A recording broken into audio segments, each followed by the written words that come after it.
A cobrança acontece estrategicamente falando, no nível de alinhamento do planejamento que nós temos para o que a gente quer entregar. Mas neste dia a dia, nesta relação diária, é muito mais o papel de estar do lado para ajudar na decisão, para contribuir, do que alguém para ficar interferindo de forma a atrapalhar. E a minha ideia como executivo, se você me perguntar qual é a minha missão como senhor, eu também quero ganhar tudo. Não vou te dizer que eu vou entrar num campeonato simplesmente para disputá-lo. Eu quero ganhar. Como é que a gente trabalha essa questão daquilo de resultado quando ele não acontece desportivamente falando?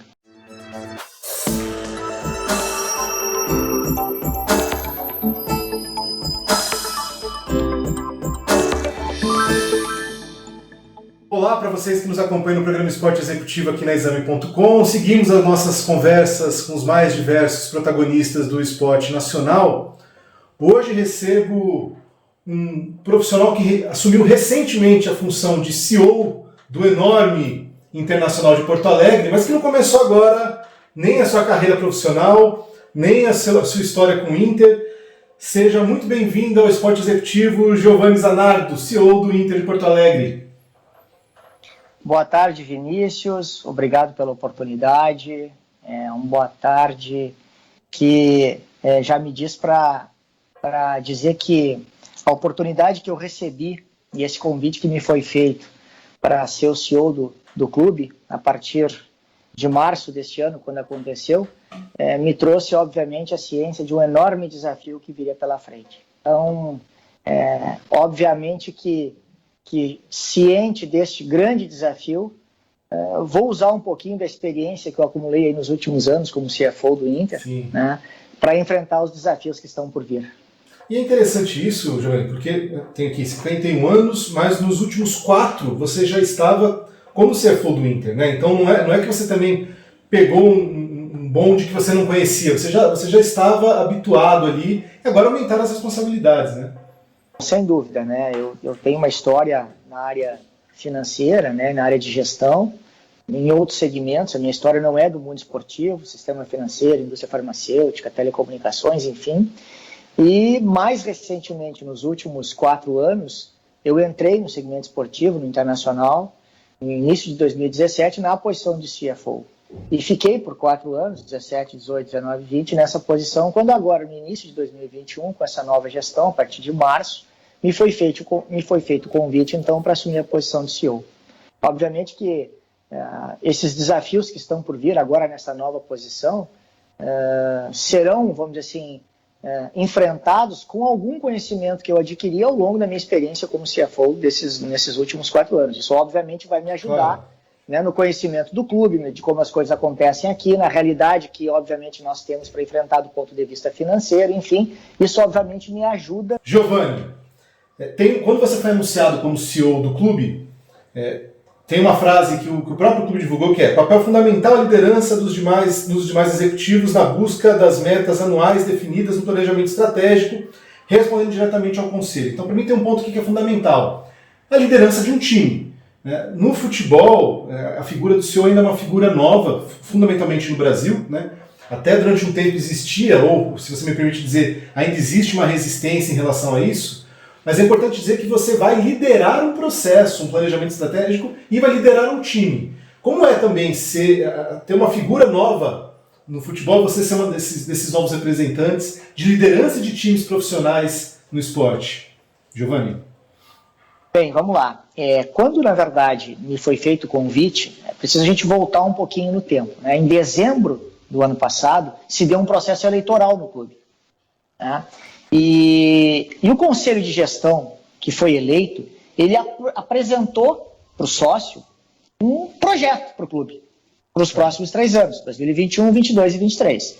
Então ele tem um projeto, obviamente, com algumas premissas, alguns norteadores estratégicos que são fundamentais para o enfrentamento de algumas dificuldades, de algumas situações do clube. Então, assuntos como as finanças do clube, como as receitas, como o futebol, como as questões de patrimônio, tudo isso foi abordado e foi sendo trabalhado durante esse processo eleitoral que foi validado nas urnas. Quando me foi feito o convite, para a posição de CEO, obviamente que me foi apresentado no detalhe esse planejamento. E qual que é a atribuição do CEO? É justamente liderar os executivos destas áreas todas, e aí eu falo de futebol, eu falo de marketing, eu falo de jurídico, eu falo de patrimônio, eu falo de financeiro, os principais pilares de gestão do clube, liderar esses executivos em prol da execução deste projeto que foi apresentado e validado nas urnas. Então esse projeto ele tem algumas premissas, alguns pilares, e a execução deste projeto ao longo dos 3 anos, obviamente vai caber a quem? Ao CEO, com o seu time de executivos, obviamente sendo coordenado, liderado pelo Conselho de Gestão, esse conselho que foi eleito para esse mandato de 3 anos. Porque o Conselho é eleito, então teoricamente quem tem a confiança dos eleitores, dos colorados, é o pessoal do Conselho, e eles têm confiança em você. Né? Aí é um ciclo de confiança. E o mais interessante nessa história, você está num clube de futebol. Então, se você tem passagens por outros segmentos, na indústria farmacêutica, tecnologia, as pessoas não amam laboratórios. Né? As pessoas não amam chips, enfim. Mas as pessoas amam clube de futebol. Um CEO de um clube do tamanho do Inter, porque a gente não está falando de um clube qualquer, a gente está falando do Internacional de Porto Alegre, que é imenso. O componente paixão para um CEO, como é que você lida com isso? Bom, sem dúvida que a gente não pode desconhecer este fato. Mas ao mesmo tempo em que a gente não vai desconhecer este fato, a gente precisa tomar algumas decisões independentemente disso. Principalmente naquilo que tange a planejamento. Quer dizer, você tem um projeto que você precisa executar, obviamente que se traça um planejamento de ações que tem um cronograma, que tem algumas ações, que tem metas, tem alguns indicadores estabelecidos para acompanhar, para controlar esse processo todo, e obviamente que isso, você até pode fazer algumas correções de rotas, mas isso você sabe que você tem um horizonte, você tem aonde você quer chegar. E você não pode deixar que todo dia a paixão interfira neste planejamento. Eu até costumo dizer o seguinte, que o lado bom da paixão é que ele precisa alavancar algumas ações que o clube pode fazer. Por exemplo, a questão de sócios. A questão de sócio internacional é tido e é conhecido no país pelo seu programa de sócio-torcedor. Nós lá em 2009 atingimos 100 mil sócios. E de lá para cá nunca mais perdemos sócios numa quantidade que viesse comprometer essa marca. O sócio tem se mantido fiel desde lá, independentemente do momento do clube. E neste período, de 2019 para cá, nós tivemos bons momentos, grandes títulos, mas também tivemos momentos bastante difíceis, como foi em 2016, a queda para a Série B.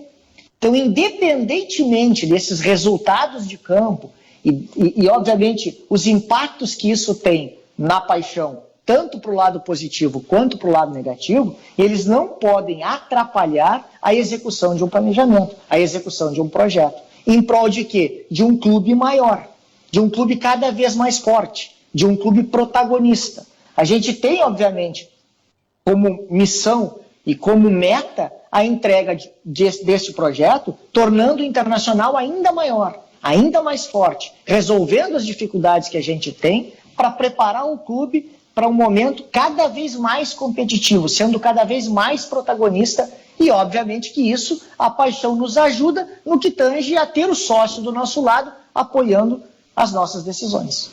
Você mencionou entender as dificuldades que precisam ser enfrentadas. Teve uma dificuldade que não é o Inter que está enfrentando, né, que o mundo inteiro enfrenta e alguns clubes enfrentaram e continuam enfrentando de forma melhor ou pior, que é a pandemia. Né? Então, não é um fenômeno específico ou exclusivo do Inter, mas clubes que sempre tiveram um comportamento massivo de presença de torcedor estão sofrendo mais com isso. Não estou nem dando no mérito esportivo, né? Porque tem alguns clubes que a torcida jogam junto, a do Inter é um absurdo. Mas na questão financeira, administrativa, de gestão, tem um impacto. 2020 não foi muito fácil para o Inter, como para vários outros, e vocês estão reorganizando o clube também nesse sentido, né? Sem dúvida nenhuma. Assim, nós não podemos desconhecer os efeitos da pandemia no clube. Seria até ingênuo da nossa parte imaginar que ter parado o futebol por 4 meses no ano de 2020. E de lá para cá, quando ele foi retomado sem público, e isso já é mais de um ano, ou próximo de um ano, imaginar que isso não tem efeito nenhum para o clube é ingenuidade. Então, obviamente que trouxe algumas dificuldades, mas a gente precisa fazer o enfrentamento dessas dificuldades e dar continuidade ao nosso projeto, independentemente dessas dificuldades. Elas estão postas, elas estão aí. Como você disse, não é um fato isolado para o internacional. O mundo todo, hoje, vive uma pandemia.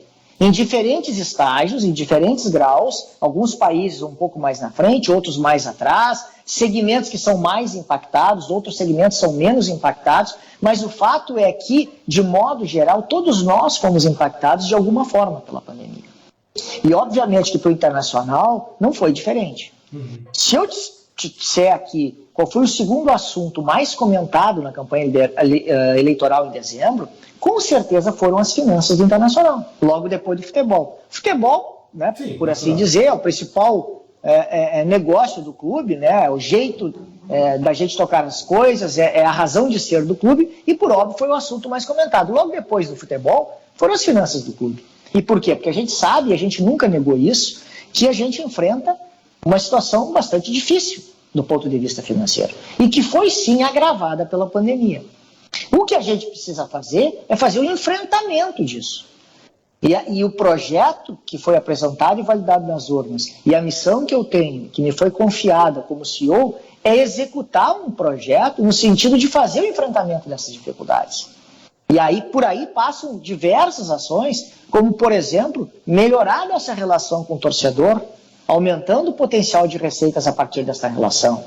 Melhorar a marca do clube ainda mais, buscando novas alternativas de patrocínio, encontrando outras formas de receita. Fazer o enfrentamento de custos e despesas de forma a tornar o clube ainda mais eficiente. O que é eficiência? É fazer mais com menos. Esse é o ponto. Eu preciso encontrar uma forma de entregar resultado gastando menos, investindo menos, que isso custe menos para o clube. É dessa forma que nós entendemos que nós vamos conseguir entregar um clube mais forte ali na frente. O clube de futebol ele precisa buscar a eficiência. Eu acho que isso é ponto pacífico, né? Ser um clube eficiente, conseguir melhores resultados com um investimento, não vou falar um investimento pequeno, mas um investimento menor possível para os melhores resultados. Durante muito tempo, isso já não é mais recente ainda bem, mas durante muito tempo, clubes que não estavam no eixo Rio-São Paulo tinham uma dificuldade muito grande até na busca por receitas, não porque não eram fortes em suas regiões, mas porque essa coisa do eixo Rio-São Paulo tinha um protagonismo nem tão natural assim. Agora a gente percebe, quando a gente vai olhar, vai começar um novo campeonato. As pessoas colocam naturalmente os grandes do Rio Grande do Sul como favoritos ao título, não é só porque são fortes regionalmente, é porque os clubes também se estruturaram. Estou falando do Inter, estou falando do Grêmio, né? Os clubes se estruturaram. Não existe uma fórmula mágica, né, Giovanni? Não é uma coisa assim, tipo assim, olha, agora está estruturado. É um projeto que é de curto, mas também é de médio e também de longo prazo. Estava lendo, se você me corrige se eu estiver errado, eu não vou pedir para você dar detalhes de balanço aqui. Mas a pandemia levou o Inter até um... Eu li aqui 80 milhões de prejuízo no último ano. Claro, tem a pandemia, e agora vocês não precisam também reorganizar tudo só em 2021. Você tem um planejamento também de médio e longo prazo para o Inter, né? É uma retomada para que seja consistente, porque senão vira uma coisa cardíaca. Vai bem, vai mal, vai bem, vai mal. Não pode ser assim, né? Então, você falava anteriormente da questão da inovação, entre aspas, que é a posição de um CEO no clube de futebol, que é uma coisa recente. A questão da liderança de todos os executivos, a questão da profissionalização, de um processo de governança. E essas ações, obviamente, que elas não são ações de curtíssimo prazo. Você não contrata um time de executivos, você não profissionaliza um clube de futebol para que traga resultados para 3 meses, 4 meses, 5 meses. Obviamente que a expectativa do Conselho de Gestão, quando propõe um processo novo de governança para o clube, quando propõe a contratação de executivos, a profissionalização do clube, é entregar esse projeto no médio e longo prazo. Justamente por quê? Porque os executivos têm mandatos executivos e não mandatos eleitorais. Então, em tese, está desconectado com o processo eleitoral. está conectado com o quê? Com a entrega de um projeto para o clube. E um projeto que prevê algumas premissas, né? Um clube protagonista do ponto de vista esportivo, um clube cada vez mais próximo do seu sócio, do seu torcedor, um clube com a condição financeira sustentável, equilibrada, né? Um clube que possa ser vanguardista nos aspectos de inovação e tecnologia, um clube que tenha as suas finanças fortalecidas, estruturadas. Quer dizer, esse é um processo que ele não vem com uma ação única e nem tampouco em 2 ou 3 meses. Ele prevê um projeto de médio e longo prazo que entregue para alguns executivos, capitaneados por um conselho de gestão que validou o seu projeto junto ao sócio num processo eleitoral, vai entregar resultados no médio e longo prazo. É nisso que nós acreditamos. Você consegue entender, perceber que há um novo perfil de profissionais no esporte nacional? Veja, você não é do esporte, você não nasceu no futebol, você desenvolveu sua carreira, você tem até carreira acadêmica, né? Você desenvolveu sua carreira e agora chega ao futebol. É possível a gente identificar que nós estamos num momento em que o futebol brasileiro, vou falar do esporte, especificamente futebol, está mais aberto a uma profissionalização de fato da sua gestão? Porque veja, não vou falar do Inter, falando aqui de uma forma geral, tá, jogando? Durante muito tempo a gente falava assim, não, olha, fulano está ali, fulano inclusive é remunerado para fazer isso. E ser remunerado para algo não pressupõe que fulano estava apto a fazer aquilo. Só indica que é remunerado. Você podia colocar uma besta quadrada sendo remunerado não resolvia o problema, né? Então, muito mais importante que ser remunerado não é ter um profissional remunerado, é ter profissionais competentes. Você enxerga que, de uma forma geral, o futebol brasileiro está em um momento em que esses profissionais estão sendo melhor e mais bem recebidos nas estruturas esportivas? Eu acho que o próprio mercado, e quando eu digo mercado, eu falo de todos os stakeholders, eu falo dos torcedores, eu falo dos sócios, eu falo dos jogadores, eu falo dos executivos, de modo geral da imprensa, de todo mundo, e cada vez mais a gente quer qualidade nas coisas. Uhum. E o mercado do futebol, né, ele tem crescido muito nos últimos anos. Se nós tirarmos essa questão específica da pandemia e os efeitos dela no segmento, nós vamos ver que o movimento financeiro, econômico do futebol no Brasil nos últimos anos, ele tem uma elevação e um crescimento gigantesco. E obviamente que isto traz novos desafios, traz uma nova realidade também para os clubes de futebol. E obviamente, não diferente de outros segmentos, a necessidade de alguma adaptação. O que eu vejo? Eu vejo que sim, o futebol tem também estado atento a esses movimentos, a essas mudanças do mercado, as condições como as coisas acontecem. E eu acho que a vinda de alguns executivos da profissionalização para o futebol é prova disso. Eu costumo dizer o seguinte, que não dá para a gente ter aquele velho discurso de que no futebol as coisas são diferentes. Não, no futebol é diferente. É diferente enquanto segmento. Assim como telefonia é diferente do sistema financeiro, que é diferente da indústria farmacêutica. São segmentos diferentes, com necessidades específicas, com um core, com o seu negócio voltado para nichos específicos. Isto não quer dizer que a gestão tem que ser totalmente diferente. A gestão tem que estar adaptada ao negócio, tem que estar adaptada àquele segmento, mas a governança corporativa e os princípios de governança, no que tange a profissionalização, no que tange a busca da eficiência, no que tange a transparência, ao controle das coisas, é a mesma.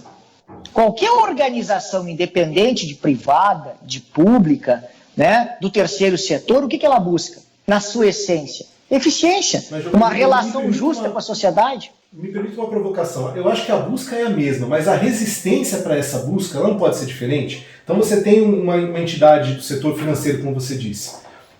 Tem os investidores, tem um grupo de executivos. Essa busca ela é mais uniforme.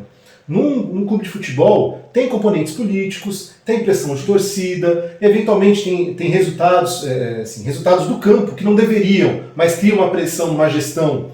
Porque vamos lá, ó, um presidente eleito, eu não estou falando do Inter, agora estou falando de uma forma geral, tá? Um presidente eleito, ele organiza muito bem a casa, mas o futebol, em resultado, não entrega o que ele queria. Isso gera uma pressão nele que talvez em outro segmento os números por si só apaziguassem, né? Então acho que a busca é a mesma, mas existe uma resistência diferente, não tem? Eu acredito assim, sem dúvida que a pressão existe, principalmente em cima, como você falou, daqueles que são eleitos e que obviamente têm um mandato para entregar resultado, e a torcida cobra resultado. Mas ao fim e ao cabo, todas as organizações, elas têm um nível de pressão em cima dos seus executivos, sejam eles eleitos ou contratados. O que eu acho que a gente tem é uma diferença de estágios. Em alguns segmentos, o nível de profissionalização, o nível de controle, de transparência, caminhou mais do que outros. E aqui eu não falo só do futebol. Os diferentes segmentos no mundo, eles têm níveis diferentes de governança, níveis diferentes de evolução. E eu acho que o futebol, se nós olharmos o próprio Brasil, e nós nos reportarmos alguns anos atrás, a gente vai ver que durante muito tempo, para aqueles que são um pouco mais velhos como eu, já na casa dos 50, a gente, na minha infância, na minha adolescência, a telefonia no Brasil tinha uma outra realidade. E era organizada e tocada pelo governo, no tempo da Telebrás. Num dado momento, houve uma ruptura. E a gente teve a entrada no segmento de inúmeras empresas que trouxeram uma outra realidade para o segmento. Também isso, houve uma adaptação, houve uma transição, houve a necessidade de investimentos, de contratação de profissionais. E hoje a gente tem uma nova realidade no segmento. Se nós olharmos a própria pandemia, você vai ver que ela trouxe a necessidade, claro que aí de forma mais dura para nós, de forma mais séria, mas ela trouxe a necessidade de alguma adaptação. Há algum tempo atrás, determinadas reuniões virtuais eram vistas com certo preconceito. Desrespeito ao cliente, um desrespeito ao fornecedor. Poxa, eu preciso estar presente, eu preciso olhar olho no olho.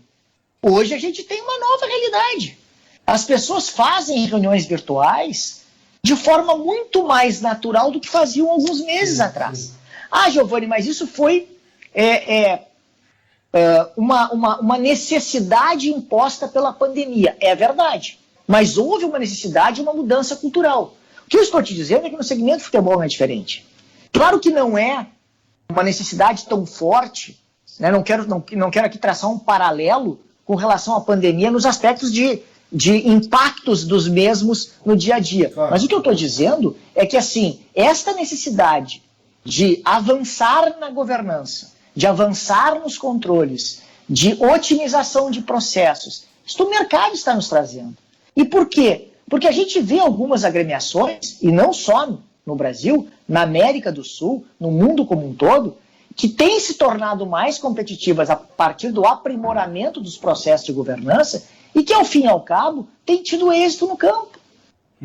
E têm alimentado uma nova torrente de torcedores e alavancado mais sócios a partir disso. E isso significa mais receitas. E mais receitas é mais capacidade de investimento. Então, o que eu quero te dizer é que, sim, existem resistências. Mas a gente vai ter que vencer essas resistências sob pena de comprometer os resultados do clube ali na frente. De não estar preparado para um novo mundo do futebol que se avizinha.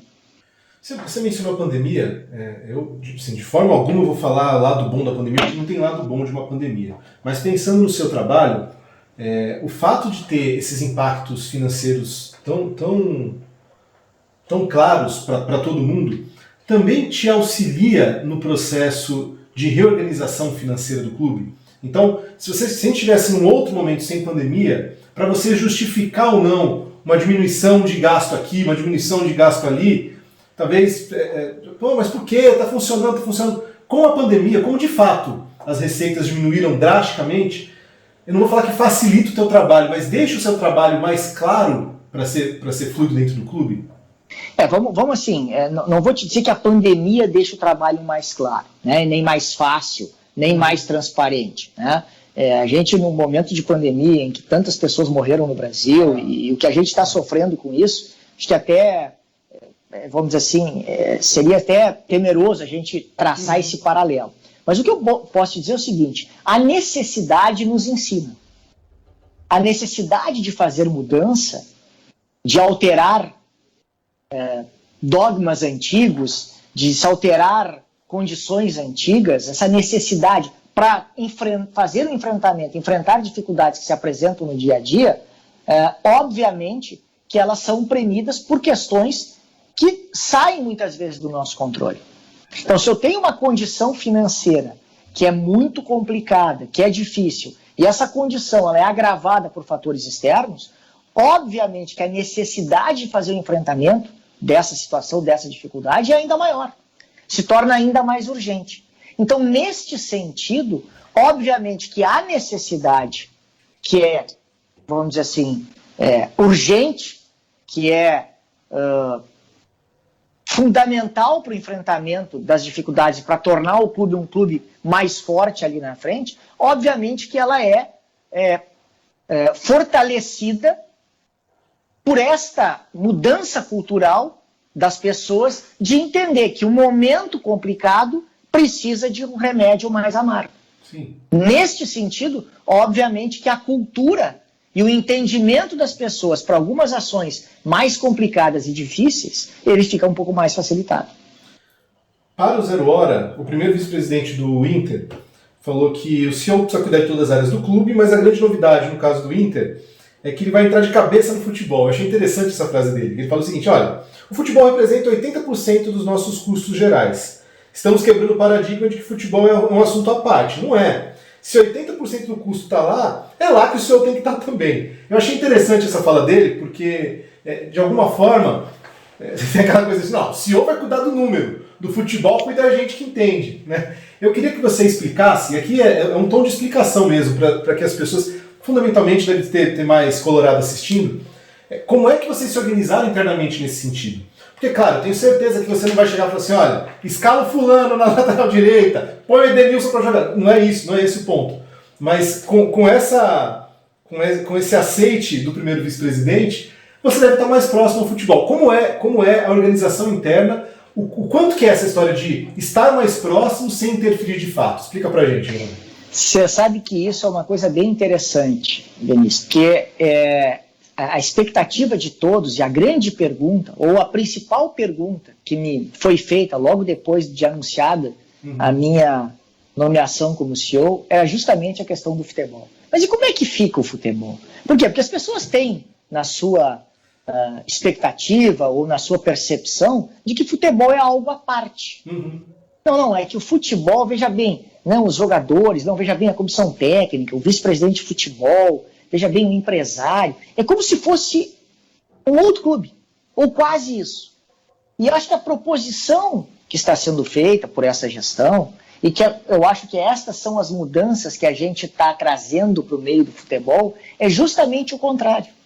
O que é o futebol para um clube de futebol? É o core. Sim. É o core, é o principal negócio. Então eu fico pensando assim, numa indústria farmacêutica, um CEO numa indústria farmacêutica, um executivo numa indústria farmacêutica, ele vai entrar no laboratório manipular o medicamento? Não. Mas não é por isso que a área de operações, que a área de P&D, que a área de desenvolvimento não vai estar vinculada de alguma forma à ação do CEO enquanto executivo do negócio. Não vai estar enquadrada num planejamento estratégico. Então, quando as pessoas me perguntam, mas como é que é essa relação com o futebol? Absolutamente tranquila. É bem o que você disse. Eu não estou preocupado com quem é que vai entrar em campo. Isso não é atribuição do CEO. Para isso tem um treinador, tem uma equipe técnica. A relação do dia a dia com os jogadores tem um executivo de futebol que cuida disso. A relação com os empresários tem um executivo de futebol, tem um vice-presidente de futebol. Eles cuidam disso no dia a dia. Sim. Onde está a minha preocupação? Com as metas que nós estabelecemos enquanto planejamento estratégico. Nós temos algumas metas. Nós precisamos entregar mais resultados com menos, gastando menos. Isso está sendo entregue ou não está sendo entregue? É neste sentido que são as minhas conversas com o executivo de futebol. Tá, mas isso que Como é que está o nosso orçamento? Como é que está o nosso planejamento com relação a desempenho? Eu estou com essa quantidade de recursos que você tem para gastar, que foi deliberado pelo Conselho Deliberativo, foi aprovado pelo Conselho de Gestão, como investimento para o futebol. Você está conseguindo entregar resultado? Não está? Por que não está? Qual é a programação? O que nós vamos fazer diferente? É neste escopo que está a relação. E não naquela coisa do dia a dia de saber quem é que joga, quem não joga, quem contrata, quem não contrata. Para mim, por exemplo, só para eu concluir, para mim, por exemplo, se eu vou trazer, por exemplo, sei lá, um goleiro, um lateral esquerdo, um meio-campo, um centroavante, o que for, eu não estou preocupado se é A, se é B, se é C. Agora, eu tenho um orçamento para isso. Quem vai ter que achar qual jogador que vai entrar, qual jogador que vai sair, se é mais novo, se é mais velho, que tamanho de investimento, e vis-a-vis a performance, isso, obviamente, o meu executivo de futebol está olhando com a equipe técnica em volta dele. E, obviamente, que vai trazer nos grandes negócios, os valores envolvidos, vai trazer para uma mesa, né, de decisão, onde a gente vai ponderar isso, enfim, obviamente, num fórum de decisão. Mas lá no final, e não nessa relação de dia a dia com o jogador, com o técnico, com o executivo de futebol. É como qualquer negócio.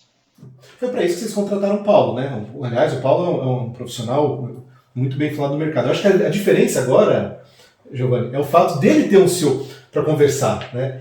Eu acho que esse é o grande ponto. A grande mudança não é de você para ele, é você imaginar numa estrutura de futebol, um executivo de futebol tendo um CEO para reportar, tem um CEO para conversar, para trocar ideia. Eu acho que essa é a grande novidade, né? É por aí, eu acredito assim, eu quero ser muito mais um apoio do que qualquer outra coisa. Esse trabalho de liderar os executivos, ele é um trabalho de muito mais estar perto, no sentido de apoiar e de ajudar nas decisões que precisam ser tomadas, de facilitar algumas coisas, de fazer o meio-campo do executivo com o conselho de gestão, de alinhar as decisões ao que está sendo posto como planejamento estratégico, do que uma relação de cobrança de dia a dia. E a cobrança acontece estrategicamente falando, no nível de alinhamento do planejamento que nós temos para o que a gente quer entregar.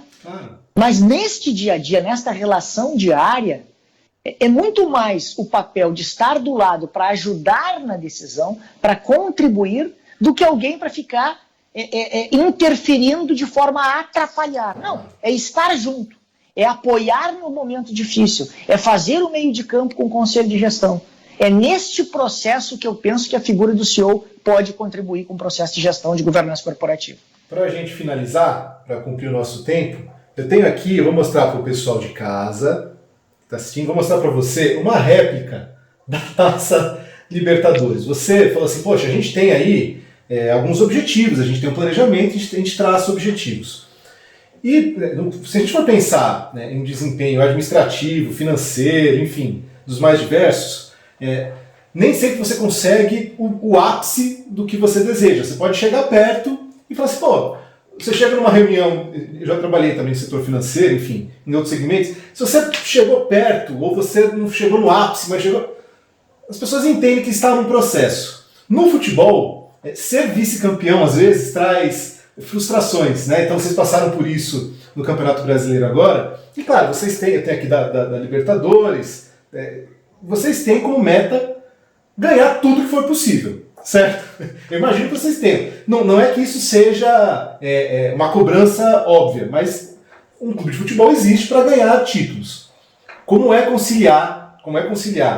E aí é uma pergunta dupla, tá? Conciliar as cobranças que vêm de fora, essa questão de vitória ou de bom desempenho que vem só carimbado se vier o título ou não. Então, ganhou, título carimbado, trabalho excelente, foi vice. Não, mas faltou alguma coisa. Então acho que eu quero que você fale um pouco sobre isso. E já no encosto dessa pergunta, você é colorado, né? Então eu imagino que internamente você tem as suas demandas como torcedor e tem as suas obrigações como CEO. Então por isso que eu faço essas duas perguntas juntas. Como é que funciona em relação aos outros nessa história de ou título? No Brasil é assim, o vice-campeonato não vale muita coisa, e as suas cobranças internas como colorado e como CEO? Bom, sim, sou colorado, um colorado apaixonado desde que nasci, e acho que esse é um exercício diário, assim, todo dia. Mas ele não é tão distante do que é a nossa meta. Por que ele não é tão distante? Porque, na verdade, é óbvio que tem a frustração da perda do título. Obviamente que qualquer torcedor quer ganhar sempre tudo. Uhum. E a minha ideia como executivo, se você me perguntar qual é a minha missão como CEO, eu também quero ganhar tudo. Não vou te dizer que eu vou entrar num campeonato simplesmente para disputá-lo. Eu quero ganhar. Como é que a gente trabalha essa questão daquilo de resultado quando ele não acontece desportivamente falando? É olhar para trás e ver como é que foi o teu desempenho efetivo. Como é que foi o teu desempenho? Nós costumamos dizer que a meta do Internacional é fazer mais com menos. E principalmente é ser protagonista desportivamente falando. Eu fiz um campeonato que eu fui protagonista, eu tive um grande desempenho, o título escapou num detalhe, e se eu olhar para os números, eu tive todo esse desempenho, escapou no detalhe, e os números estão equilibrados, a minha receita cresceu, o meu patrimônio está melhor, eu tenho mais seguidores nas redes sociais, poxa, então eu estou fazendo o meu trabalho. Está faltando alguma coisa. Eu preciso fazer mais. Eu preciso trabalhar ainda mais. Mas não está tudo errado. Eu tenho que fazer mais. Eu tenho que encontrar alguma coisa diferente para esse detalhe que faltou. Agora, se essa análise não deu o título, e eu olho para trás, não deu o título e as finanças foram comprometidas, não deu o título e a minha marca não valorizou, e o meu engajamento nas redes sociais não foi satisfatório, poxa, aí eu tenho um problema, eu tenho uma dificuldade. Então, este é um ponto que eu acho que é a pergunta que tem que estar na cabeça do executivo permanentemente. Do torcedor é difícil. É difícil ele fazer essa. Ele vai ficar frustrado porque ele não ganhou o título. Tá bem, é do jogo e é assim. Eu também me frustro. Independente de qualquer coisa, eu também me frustro. Eu também quero ganhar e quando não ganho, fico muito chateado. Incomoda demais. Sim. Não durmo de noite. Mas independente disso, como CEO, no outro dia eu preciso acordar e fazer essa análise. Se eu perdi porque perdi, e eu perdi, como tu colocaste, perdi fazendo muita coisa errada, ou perdi no detalhe? Perdi porque faltou mais um pouquinho. Então vamos em busca desse mais um pouquinho. Acho que essa é a grande diferencial. E é isso que nós buscamos. Giovanni, muito obrigado pela conversa, pelo papo. Sorte e excelentes resultados para vocês aí no Inter. Vinícius, obrigado pela oportunidade. É sempre um prazer atendê-los. Fico sempre à disposição quando for do interesse de vocês. E um abraço especial para a torcida colorada. Muito bom. A vocês que nos acompanharam até agora, foi um prazer. Nos vemos em breve. Um abraço e até a próxima.